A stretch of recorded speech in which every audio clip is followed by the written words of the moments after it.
What's poppin', T Squad? It's me, Keisha, and I am here with my annual favorite TV shows list review of the year. It is that time.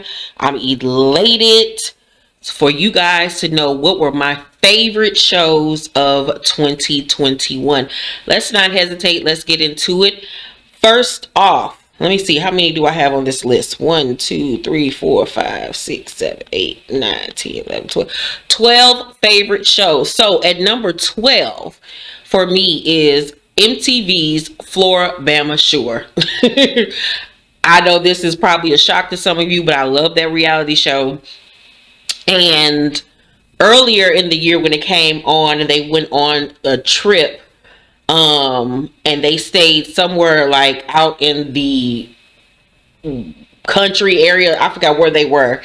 And the tension between Jeremiah and what's the dude name? Gus was at an all-time high. There was a fight this season. It was just chaos. Nilsa became pregnant.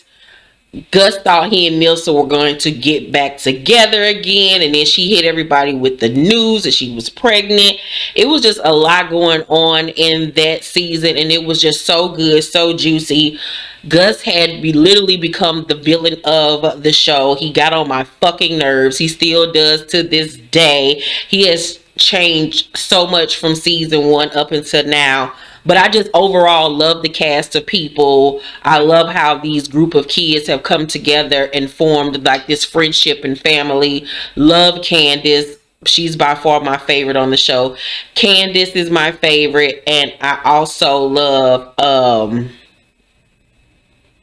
Amy. I really like Amy a lot. You know, everybody has their flaws on this show. Really like Jeremiah too. I feel like Jeremiah is misunderstood, but it's just an overall funny show filled with, you know, drama and sex, partying and all of that stuff. So yeah, I just love Floribama Shore. If you've never watched it, check it out. It's like a spinoff of Jersey Shore.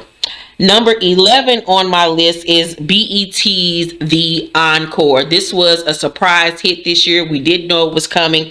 This show has been in the works with Carlos King for some years now, and we finally got a series 1, and the ladies did not disappoint. The Encore was a show about bringing back these early 2000 girls group into this home to see if they could come together and record an album. You had groups like 702 were in the house, Cherish, Aubrey O'Day from Danity Kane. It was just so many people in this house, and from episode 1 it was just filled with drama, filled with shade, people thinking that they were bigger and better than some other people in the house. Nivea was in the house. It was just crazy. Some people ended up leaving the house. There were almost fights between these people. It was just crazy to see these girl groups on television acting a monkey, acting a fool, but it made for such good television. The only downside of the Encore was that like halfway through, the arguing just became too much. It just became way too much. It was more arguing than anything else. We didn't have a lot of funny we didn't have a lot of funny moments, a lot of heartfelt moments. It was just bickering, and it was just getting on your nerves at some point.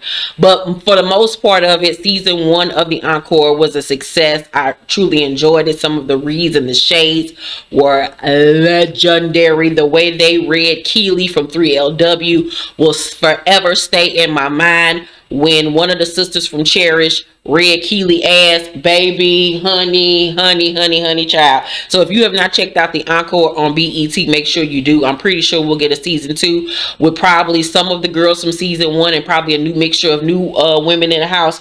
I am here for it. I would love to see even a male version with all male boy band groups in the house. That would be phenomenal.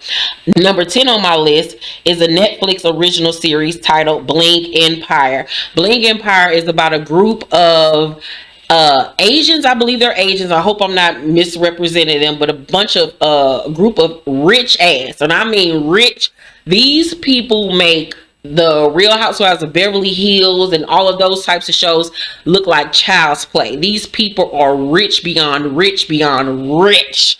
I mean rich. They make you feel so fucking poor. It's ridiculous. And they just live this opulent lifestyle, and you get to see their home lives, you know, their relationships, their friendships, you know, rifts in friendships, and the way that they travel and live. And it's just opulence to the max. And I love shows like that. And it's just a really good show to take a peek into another culture and how they live and their traditions and things.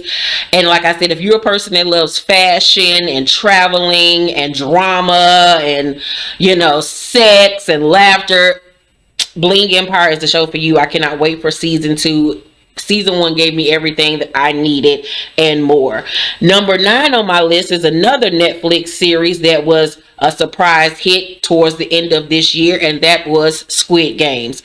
Squid Games, it became the thing that everybody was talking about during the month of October. It just came on and it just blew the fuck up. It became Netflix highest rated television show of all time at one point, and it was about a group of Asians or Koreans or Chinese people who were down on their luck, in debt, needing money. All these people that were in really dire straits, and they get asked to come and play this game, but little do they know it is a deadly game. But the prize, if you make it to the end, is life-changing. It's full of twists and turns. The cast was amazing. The acting was amazing. The storyline and plot was amazing. It had its little plot holes here and there, but for the most part, I really enjoy Squid Games. Of course, there's going to be a season 2. I would also love to see an American version of Squid Games with some of our favorite actors and actresses. I think that would be so dope. But Squid Games was just overall a gore fest. You know, I love shooting and killing and all that type of stuff. So I was here for all of it. I think this is the AMC show called Ken, if I'm not mistaken. And Ken is a show about an Irish mob family who, just after something tragic happens, a war begins between them and another mob family. And season 1 was amazing. I love the cast. I love the storyline. The young lady that plays the lead character on the show, she has like a permanent mole on her eye right here. I mean, she stepped up and showed out. She became like the OG of the family. That caused a lot of problems. Michael was one of my favorite characters on the show. I mean, it is, if you like mobster stuff, this Ken is the show for you. It's a 10 episode series. I believe that they got picked up for season 2. I'm praying that they did, because I want to see where this storyline goes.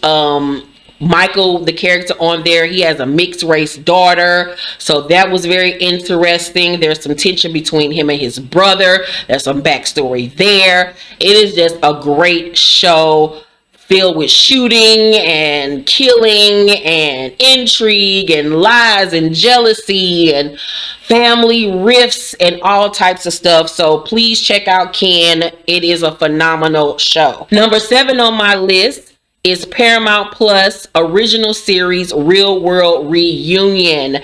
And part 1 of the Real World Reunion, when they went all the way back to the original OG cast from New York, was good. It was great television. But baby, season 2 that just came on 2 weeks ago with the second cast of Real World, which was the Real World LA, I want to say, with Tammy, Beth A, Irene, and all of those people, and David. this is the season that really put the Real World Reunion on the map. Just the first 2 episodes alone is just like reality television 101. To see Tammy Roman back in her element on the reality show that catapulted her career, and to pick up where we left off with her in the David situation, whose side are you on, who was in the wrong, dredging up all of that horrible all those horrible things that happened that season. But honestly, that second season of Real World is really what really, for me, put the show on the map. And bringing all of these people back, seeing how they look now, everybody's older. It's just so dope to see and to watch, because I remember being a little girl and watching those seasons as a kid and growing up with these people, and to learn the things that we learned about Tammy this season that we didn't know back then. It's just very interesting to watch. It's drama filled. I mean, baby, they came into the house guns a fucking blazing. I pray that they keep this up and keep on going and bringing back every season of the Real World to do these reunions, because next up would be the season with Puck, baby. And that was a season where the gentleman that had HIV AIDS ended up dying. So I would love to see that cast come back together and honor him and everything. But yes, check out the Real World Reunion on Paramount Plus. Number 6 is the Stars hit show Raising Kanan. This show out of the Power series really stuck out to me because 50 Cent had a bigger role in like the curation of the show, bringing it all together, the casting, directing, and all of those things. And what really also stuck out with me with Raising Kanan is that it was a slightly different spin on all of the other, drug, infused shows that the Power series is based on. It was based in the early 90s, which was, my, childhood. I grew up in the 90s or whatever. I was a teen in the 90s, well, a child and a teen in the 90s. So it was dope seeing the fashions and stuff, the music. That time is really nostalgic for me. And the casting with the little boy that plays young Kanan, and Malcolm Mays, who plays Lulu, who is a sex symbol, London Brown, who played the other brother, and the young lady that plays Raquel. I mean, just the cast overall was just genius. It was great to see Omar Epps back on the screen. The writing was really good. It has some moments, but for the most part, the writing was really good, which is something that I struggle with a lot of the Power shows. They like really jump the shark at times, but for the most part, I really enjoyed the writing with Raising Kanan. I feel like we got a complete first series of. I felt like we got a complete writing experience with season 1. Everything came around full circle. We still got enough material to go into season 2. Like I said, the fashions was great, the music was great, the locations, the storylines, the love stories. It gave me everything that I really truly wanted. I cannot wait for more to see where this show grows. And yeah, I really enjoyed Raising Kanan. Number 5, we're at the halfway mark. Number 5 for me on my list is the OWN Network's Love and Marriage Huntsville. This show is the show that just keeps on giving. We are in season 3, and this juggernaut show has not slowed down one bit. Carlos King did the damn thing when he decided to go to country ass Huntsville, Alabama to do a reality show. The cast overall is a great cast. Melody Martell Holt, Kimmy, Maurice, Letitia, and Marceau Scott. Then you have Destiny, you have Louis and his wife Tiffany. Overall, it is a really great cast.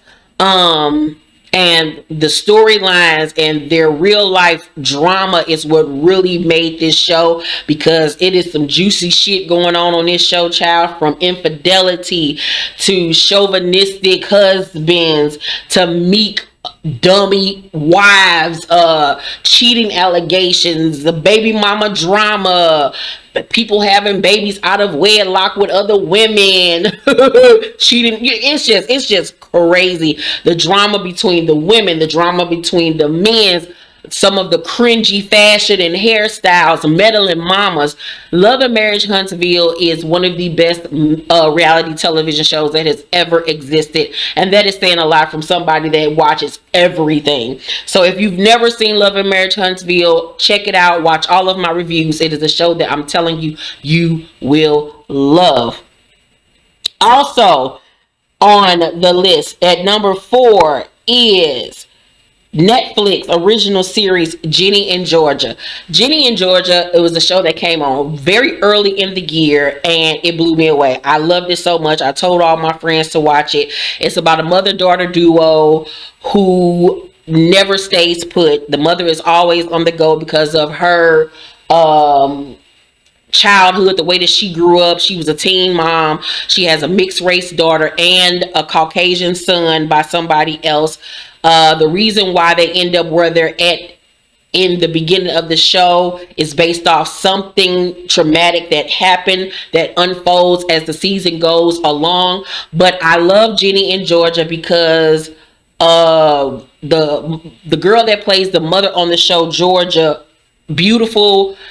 Her character is just, she's funny, she's sexy, she's beautiful, she ain't to be fucked with. She's not the typical cookie cutter mom. She has her flaws. Don't fuck with her. Don't fuck with her kids. She's a scammer. She's a runner. She's a track star. I love Georgia. I loved her storyline season 1. She is a shyster and I'm here for her. Her daughter Jenny is very judgmental. She thinks she knows everything.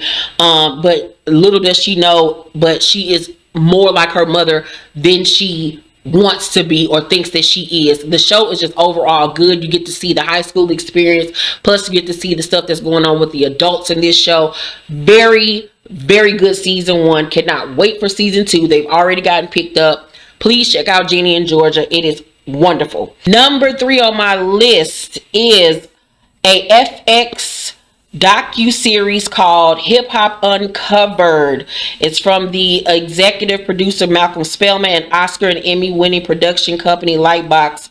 Comes Hip Hop Uncovered, an examination of a dying breed of power brokers who operate from the shadows of hip hop. And if you're somebody that, like me, that loves to know the behind the scenes tea on all things, this is the show for you. Set against 40 years of music history, this 6-part documentary series takes a deep dive into the paradox of America's criminalization of the genre and its fascination with the street culture that created it and still exists within it. Instead of telling the story of hip hop from the top down, Hip Hop Uncovered tells the story from the streets up, as it reveals the untold story of how America's streets helped shape hip hop culture from an expression of survival and defiance into music's most dominant genre.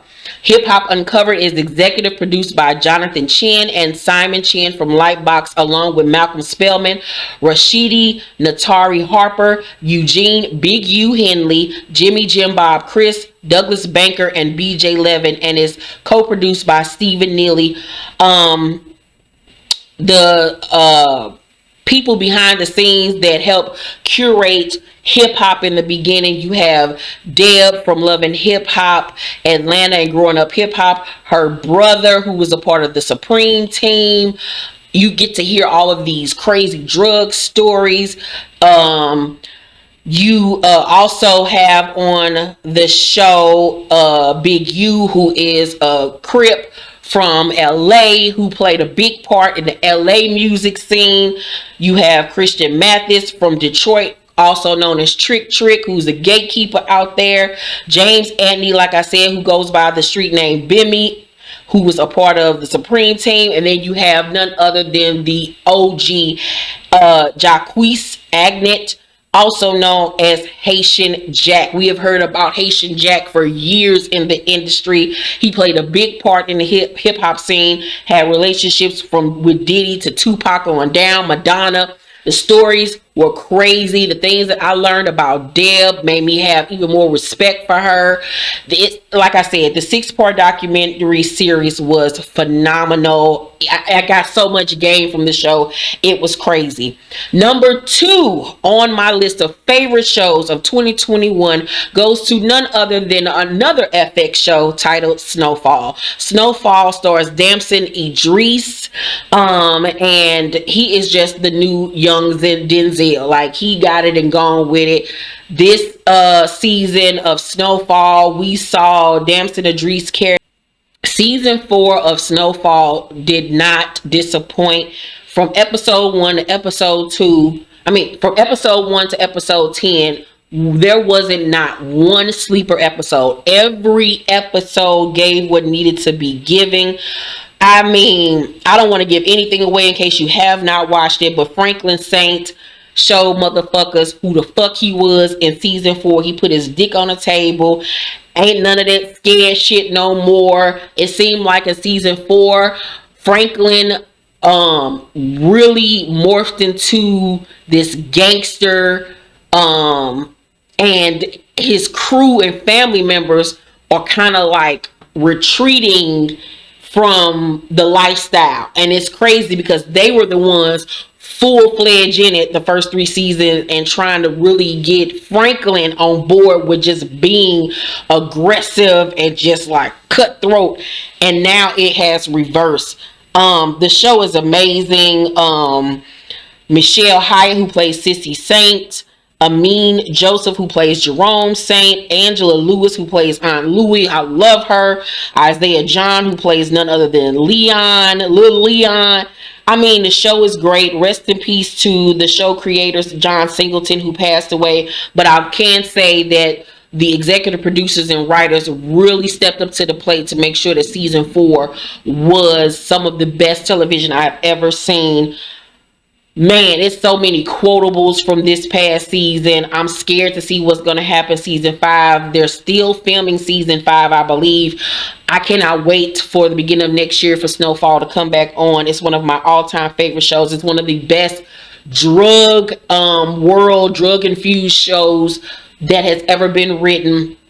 Everybody always goes up for the power shows and stuff like that, but Snowfall shits on shows like that, like literally shits on them, dookies on them, diarrhea. The writing, the acting, the plot lines, the fashions, the set locations, the drug trade, the espionage, the politics, the romance, the family drama, the betrayals, all of that stuff makes Snowfall one of the best shows on television and my second favorite show of 2021.